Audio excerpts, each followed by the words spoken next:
नमस्कार, CSK news में आप सभी दोस्तों का एक बार फिर से बहुत बहुत स्वागत है। दोस्तों आज दिन भर की जो फटाफट ब्रेकिंग न्यूज़ निकल के आ रही है, एक करके जानेंगे। दोस्तों पुलवामा बड़ी खबर निकल के आ रही है, सुरक्षा बलों को मिली बड़ी कामयाबी, 3 आतंकियों को हुआ खात्मा। जी हाँ, 3 आतंकी ढेर, बड़ी अपडेट, बड़ी सफलता। दूसरी अपडेट निकल के आ रही है, अमेरिकी राष्ट्रपति बाइडेन ने इमरान खान को दिया बड़ा झटका, भारत आएंगे जॉन कैरी, पाकिस्तान को नकारा। तीसरी बड़ी अपडेट निकल के आ रही है, बांग्लादेश में भारत और पीएम मोदी के खिलाफ हो रहे हिंसक प्रदर्शन के पीछे पाकिस्तान का हाथ बताया जा रहा है। जी हाँ, इसके बारे में आपको बताएंगे, पाकिस्तान के खिलाफ कैसे पाकिस्तान भारत के खिलाफ रच रहा है साजिश। इस बीच बड़ी अपडेट निकल के आ रही है दोस्तों, फिलहाल जहां पर अमेरिका ने दिया बड़ा झटका, भारत को दिया बड़ा तोहफा। जी हाँ, आपको बता दें, एक तरीके से वीज़ा को लगी रोक पर मुहाल कर दिया है। इसके बारे में आपको बताएंगे। उस बीच बड़ी खबर निकल के आ रही, कपास के आयात फैसले के बाद कंगाल पाकिस्तान में अंदरूनी कलह मच गई है। जी हाँ, पाकिस्तान ने भारत के खिलाफ फिर से लिया यू-टर्न। पूरे कोरोना को लेकर हुआ बेकाबू, कोविड-19 को लेकर नई गाइडलाइंस निकल के आ रही। इस बीच रसिया और यूक्रेन में भी टकराहट बढ़ रही है। जी हाँ, आपको बता दें, यूक्रेन की तरफ बढ़ रही है बम्पर रूसी टैंकें, वो भी आपको बताएंगे। सब कुछ खबरें जानेंगे। रोहिंग्याओं से अपनी ज़मीन कैसे खाली करवाएंगे सीएम योगी, हुआ प्लान तैयार, 1007 हेक्टेयर ज़मीन पर अवैध कब्जा है। तो दोस्तों सब कुछ खबरें जानेंगे, लेकिन उससे पहले एक छोटा सा मेजर, अगर आपने चैनल को सब्सक्राइब नहीं किया तो प्लीज़ सब्सक्राइब के लाल बटन दबाकर चैनल को सब्सक्राइब करें। और अगर आप भी मानते हैं कि प्रधानमंत्री मोदी हैं तो मुमकिन है तो इस वीडियो को लाइक करके अपना समर्थन दर्ज करें। देश की गौरवशाली इंडियन आर्मी के लिए जय हिंद लिखना मत भूलेगा। दोस्तों दरअसल पहली बड़ी खबर निकल के आ रही है, आपको बता दें, पुलवामा मुठभेड़, सुरक्षा बलों को मिली बड़ी कामयाबी, 3 आतंकियों का हुआ खात्मा। जम्मू कश्मीर के पुलवामा में सुरक्षा बलों और आतंकियों के बीच जारी मुठभेड़ में शुक्रवार की सुबह सेना ने 3 आतंकियों को ढेर कर दिया है। इससे पहले उनके बीच काफ़ी देर तक मुठभेड़ भी चली थी। मुठभेड़ पुलवामा के काकापोरा इलाके में हुई है। सूत्रों के अनुसार सभी आतंकी स्थानीय थे और 3 महिला इमारत में छिपे थे। सुरक्षा बलों द्वारा विस्फोटक से इस 3 मंजिला इमारत को उड़ा दिया गया, जिसके बाद तीनों आतंकियों को मारने में सफलता हासिल हुई है। सुरक्षा कर्मियों को मुठभेड़ स्थल में हथियार और गोला बारूद सहित आपत्तिजनक सामग्री बरामद हुई है। वहीं आतंकियों द्वारा की गई फायरिंग में 2 नागरिकों को भी घायल होने की सूचना मिली है। घायलों की पहचान पास पुलवामा के संबूरा के इसरत जान 25 और गुलाब नबी डार 42 के तौर पर हुई है। इससे पहले नज़दीक स्थित एक हॉस्पिटल ले जाया गया था और फिर SMHS में भर्ती कराया गया था और दोनों की हालत फिलहाल स्थिर बताई जा रही है। लेकिन आपको बता दें, सुरक्षा बलों ने 3 आतंकियों को ढेर कर दिया है। हम चलते हैं, अगली अपडेट लेते हैं। बड़ी खबर निकल के आ रही है, अमेरिका बाइडेन प्रशासन ने दिया पाकिस्तान को झटका, भारत आ रहे हैं अमेरिका के विदेश सचिव जॉन कैरी। जी हाँ, पाकिस्तान की यात्रा को ना बोल दिया है। दरअसल अमेरिका के जो बाइडेन प्रशासन ने पाकिस्तान को बड़ा झटका दिया है। जलवायु परिवर्तन पर अमेरिकी राष्ट्रपति के विशेषज्ञ दूत जॉन कैरी भारत बांग्लादेश की यात्रा करेंगे, लेकिन इस महासंकट से सर्वाधिक जूझ रहे देश पाकिस्तान नहीं जाने वाले हैं। जानकारी के मुताबिक कैरी जलवायु संकट पर चर्चा करने के लिए 1 से 9 अप्रैल के बीच भारत, बांग्लादेश और यूएई की यात्रा पर आ रहे हैं। पाकिस्तानी अखबार डॉन के मुताबिक कैरी के पाकिस्तान नहीं जाने और जलवायु परिवर्तन पर शिखर सम्मेलन में इमरान खान को न्योता नहीं देने से कई लोगों की तैयारियां चढ़ गई हैं। आपको बता दें, लोगों का मानना है कि यह पाकिस्तान के लिए बड़ा झटका है। दक्षिणी एशियाई मामलों के अमेरिकी विशेषज्ञ माइक कोलमैन ने कहा है कि पहले पाकिस्तान को व्हाइट हाउस के वैश्विक जलवायु परिवर्तन शिखर सम्मेलन में न्योता नहीं दिया गया है। हम चलते हैं, अपडेट लेते हैं। तो दोस्तों, बांग्लादेश में भारत और पीएम मोदी के खिलाफ हो रहे हिंसक प्रदर्शन के पीछे पाकिस्तान का हाथ। जी हाँ, प्रधानमंत्री नरेंद्र मोदी बांग्लादेश दौरे के बाद वहां हो रहे हिंसक प्रदर्शन के पीछे पाकिस्तान एंगल सामने आ रहा है। इंडिया टुडे के हाई लेवल से मिली जानकारी के मुताबिक बांग्लादेश में भारत और पीएम मोदी विरोध में हो रहे हिंसक प्रदर्शनों के बीच पाकिस्तान है और पाकिस्तान कट्टरपंथियों को फंड देने के साथ ही हर तरफ से मदद कर रहा है। बांग्लादेश के 50 साल पूरे होने और बांग्लादेश के father of the nation Sheikh Mujibur Rahman के जन्म दिवस पर आयोजित कार्यक्रम में भाग लेने के लिए प्रधानमंत्री नरेंद्र मोदी पिछले दिनों ही बांग्लादेश गए थे।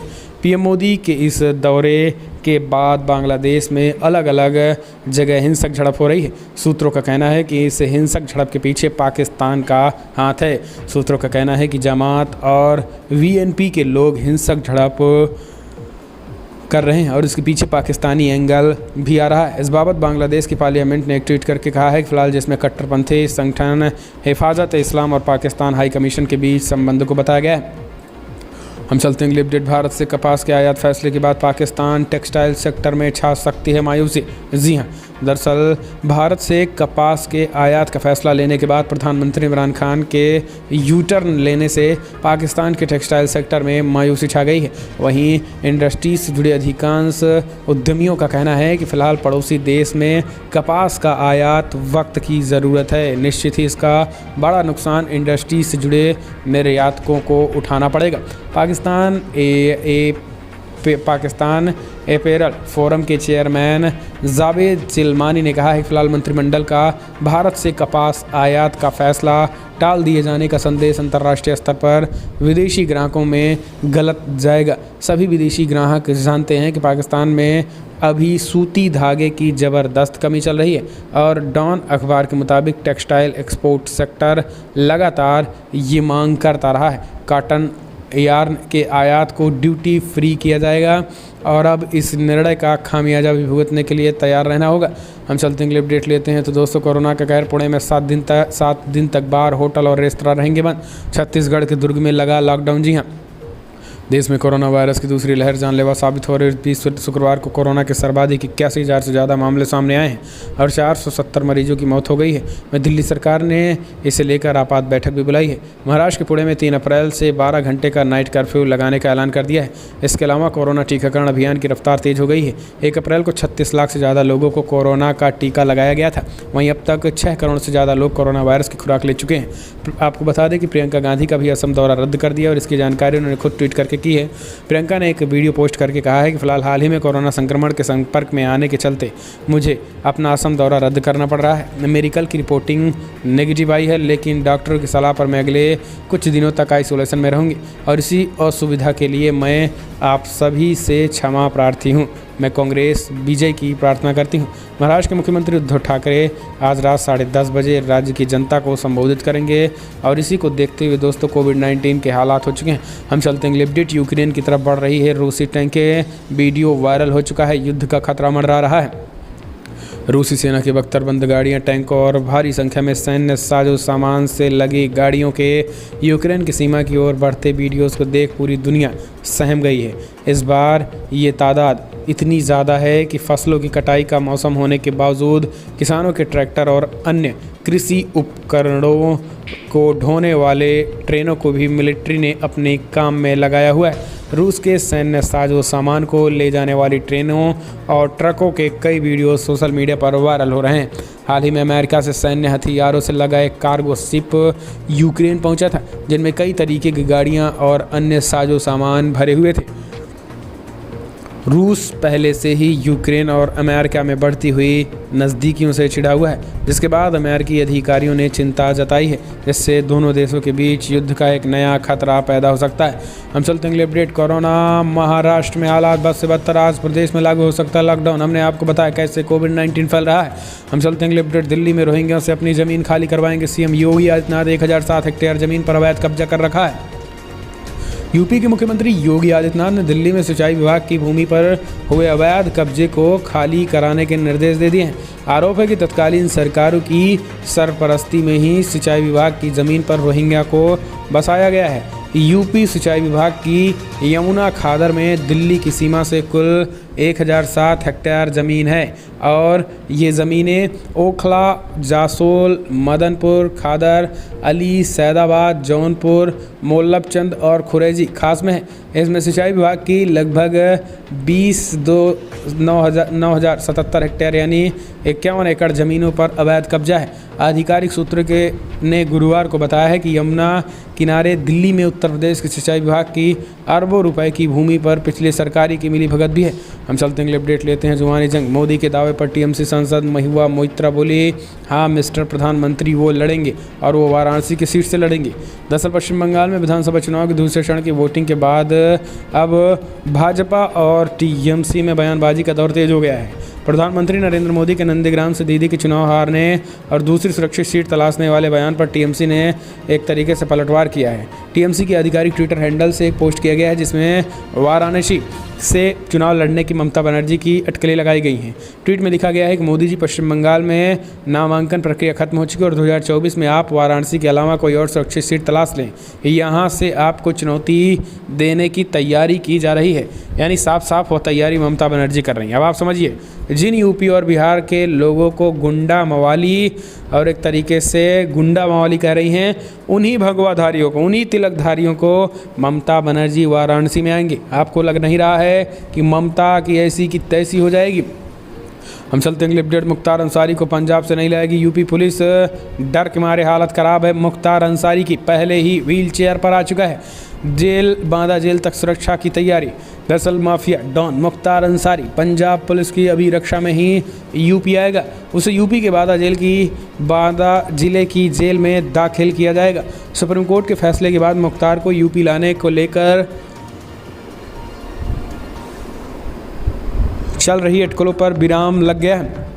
उसे लाने के लिए यूपी पुलिस कोई तैयारी नहीं कर रही। पुलिस विभाग के एक वरिष्ठ अधिकारी ने बताया कि मुख्तार को यूपी पुलिस वापस भेजने की जो समय सीमा सुप्रीम कोर्ट ने तय की है, उसके मुताबिक कार्रवाई पंजाब पुलिस को करनी है। इस कारण यूपी पुलिस ऐसा कोई विशेष दस्ता नहीं बना रही है जो उसे लेने पंजाब जाएगा। पंजाब पुलिस ही उसे अपनी अभिरक्षा में लाकर बांदा जेल में दाखिल करेगी। मुख्तार को बांदा जेल से ही निकाल कर पंजाब के रोपड़ जिले की जेल में ले जाया जाएगा। हालांकि पंजाब पुलिस ने अभी तक इस संबंध में कोई औपचारिक सूचना नहीं दी है। हम चलते हैं अपडेट लेते हैं। पहले चरण के 18 जिलों में से 10 जिलों में से पंचायत सदस्य चुनाव में भाजपा उम्मीदवारों की सूची जारी। जी हाँ, दरअसल भाजपा ने यूपी पंचायत के पहले चरण के 18 जिलों में से 10 जिलों में जिला पंचायत सदस्य चुनाव में भाजपा उम्मीदवारों की सूची जारी कर दी है। भाजपा में गाजियाबाद, महोबा, सहारनपुर, चित्रकूट, रामपुर, कानपुर नगर, संत कबीर नगर, गोरखपुर, झांसी और कन्नौज जिले की जिला पंचायत सीटें उम्मीदवारों की सूची जारी कर दी गई है। हम चलते हैं अपडेट। असम में करीमगंज में कार में ईवीएम मिलने के बाद बूथ पर चुनाव रद्द, 4 अधिकारियों को भी चुनाव आयोग ने किया सस्पेंड। जी हाँ, असम के करीमगंज विधानसभा क्षेत्र के जिस बूथ पर कथित बीजेपी विधायक की कार में ईवीएम मिले थे, वहां चुनाव रद्द कर दिया गया है। इसके अलावा चुनाव आयोग ने इस बूथ पर चुनाव से जुड़े 4 अधिकारियों को भी सस्पेंड कर दिया है। इस मामले को लेकर चुनाव आयोग ने केस दर्ज करवाया है। आपको बता दें कि गुरुवार को चुनाव के दौरान कार का वीडियो वायरल होने के बाद हिंसा फैल गई थी। दावा किया जा रहा है कि ये कार बीजेपी के मौजूदा विधायक कृष्णेंदु पाल की पत्नी की है। चुनाव आयोग ने जिला निर्वाचन अधिकारी से विस्तृत रिपोर्ट भी मांगी हुई है। गुरुवार शाम असम के करीमगंज इलाके की हिंसा तब भड़क गई जब स्थानीय लोगों को लगा कि चुनाव अधिकारी बीजेपी विधायक कृष्णेंदु पाल की गाड़ी पे ईवीएम ले जा रहा था। हालांकि 4 अधिकारियों को पूरी तरीके से अधिकारियों को चुनाव आयोग ने सस्पेंड किया। हम चलते हैं अपडेट। यूपी पंचायत चुनाव के बीच इलाहाबाद हाईकोर्ट के फैसले ने योगी सरकार को दी राहत, आरक्षण संबंधी याचिका खारिज। जी हाँ, हाईकोर्ट इलाहाबाद ने पंचायत चुनाव की अधिसूचना जारी हो जाने के कारण चुनाव प्रक्रिया में हस्तक्षेप करने से इनकार कर दिया है। हाईकोर्ट में गोरखपुर में पूरे जिले में अनुसूचित जनजाति का एक भी व्यक्ति न होने के बावजूद ग्राम पंचायत चुनाव में ग्राम प्रधान की सीट अनुसूचित जनजाति के लिए आरक्षित करने के खिलाफ याचिका दाखिल की गई है। इस पर न्यायालय ने हस्तक्षेप करने से इनकार कर दिया। कोर्ट के समक्ष राज्य सरकार की तरफ से आपत्ति की गई है। पंचायत चुनाव की अधिसूचना राज्य चुनाव आयोग ने जारी कर दी है। संस्थान के अनुच्छेद 243 के अनुसार चुनाव प्रक्रिया शुरू होने के बाद कोर्ट को चुनाव में हस्तक्षेप करने का अधिकार नहीं है, इसलिए याचिका पोषणीय न होने के कारण खारिज की जाए, जिसे स्वीकार करते हुए कोर्ट ने याचिका खारिज कर दी है और ये आदेश न्यायमूर्ति एस.सी. त्रिपाठी ने दी है। हम चलते हैं अपडेट लेते हैं। तो दोस्तों, फिरार बनने लगे पुराने हालात, गुजरात ने राजस्थान से सटे बॉर्डर को किया सील। जी हाँ, देश में कोरोना संक्रमण की दूसरी लहर के चलते तेजी से बढ़ रहे मामले को देखते हुए एक बार फिर से पुराने हालात पैदा होने लगे हैं। राजस्थान के सटे गुजरात राज्य ने एहतियात बरतते हुए राजस्थान गुजरात बॉर्डर को सील कर दिया है। गुजरात पुलिस ने सीमा में प्रवेश को लेकर सख्ती बढ़ा दी है। इसी के तहत राजस्थान के डूंगरपुर जिले में रतनपुर मांडली उंडाव बॉर्डर को गुजरात पुलिस ने सील कर दिया है। गुजरात पुलिस की ओर से अब सीमाओं पर नाकाबंदी की जा रही है। सीमाओं से गुजरने वाले वाहन और उनमें सवार लोगों की RT-PCR रिपोर्ट अथवा वैक्सीनेशन सर्टिफिकेट जांच कर ही गुजरात सीमा में प्रवेश कर दिया गया। रिपोर्ट नहीं दिखा पा रहे हैं और लोगों को वापस लौटाया जा रहा है। इसमें राजस्थान से वापस अपने घर लौट रहे गुजरातियों को भारी परेशानियों का सामना करना पड़ रहा है। हम चलते हैं अगले अपडेट लेते हैं। यूपी पंचायत चुनाव से पहले शक्ति पूर्व मंत्री समेत 50 लोगों को सत्र लाइसेंस निलंबित। यूपी में महोबा जिले में पंचायत चुनाव को लेकर डीएम ने सख्त तेवर अपनाना शुरू कर दिए हैं।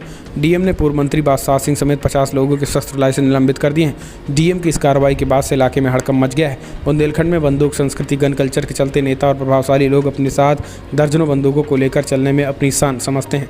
इस इलाके में नेताओं के काफिलों की गाड़ियों की खिड़कियों में से अगर दर्जनों बंदूकों की नाल बाहर न दिखाई दे तो लोग उसे नेता ही नहीं मानते हैं। लेकिन अब फिलहाल बसपा शासनकाल में मंत्री रहे कुंवर बादशाह सिंह समेत 50 लोगों के शस्त्र लाइसेंस निलंबित करते हुए नोटिस जारी कर दिया है। नोटिस जवाब न देने पर लाइसेंस निरस्त भी कर दिए जाएंगे। हम चलते हैं अपडेट लेते हैं। तो दोस्तों फिलहाल बड़ी खबर निकल के आ रही है। कोरोना काल में मनरेगा बना सहारा, रिकॉर्ड 11 करोड़ लोगों को मिला रोजगार। कोरोना महामारी को रोज़गार के लिए जब लॉकडाउन लगा तो लाखों प्रवासी मजदूरों अपने गांव की तरफ चल पड़े थे। उन्हें ये तो नहीं पता था कि गांव में रोज़गार मिलेगा या नहीं, लेकिन उतना ज़रूर पता था कि 2 वक्त की रोटी के जुगाड़ हो जाएंगे। हालांकि ग्रामीण क्षेत्रों में सरकार की Mahatma Gandhi national rural employment guarantee scheme ने लोगों को बहुत बड़ा सहारा दिया है। साल 2006 से 7 में इस स्कीम की शुरुआत हुई थी और इसके बाद से अब तक इतने मजदूरों ने कभी योजना में काम नहीं किया है। साल 2020 और 21 में 11 करोड़ से ज़्यादा लोगों को मनरेगा के तहत रोज़गार मिला है। अप्रैल के आंकड़ों के मुताबिक कुल 11 करोड़ में से इसमें काम मिला है। हम चलते हैं अपडेट लेते हैं। तो दोस्तों फिलहाल बड़ी खबर निकल के आ रही है। दोस्तों आपको बता दें, ममता बनर्जी बोली नंदीग्राम में मेरी होगी जीत, सरकार बनाने के लिए 200 उम्मीदवारों के साथ हैं। तो इस तरीके की बात ममता बनर्जी कह रही हैं। जबकि आपको बता दें, प्रधानमंत्री मोदी ने ऐलान कर दिया। अमित शाह ने बंगाल में ममता के 3 मॉडल तानाशाही को तोलबाजी और तुष्टिकरण दे दिया और बड़ा हमला बोला है। तो दोस्तों फिलहाल आज की बड़ी खबर में इतना ही। लेकिन अगर आपको वीडियो पसंद आया तो लाइक कर, शेयर करें, कमेंट के माध्यम से अपनी राय देना ना भूलें। इस वीडियो में इतना ही। जय हिंद, वंदे मातरम।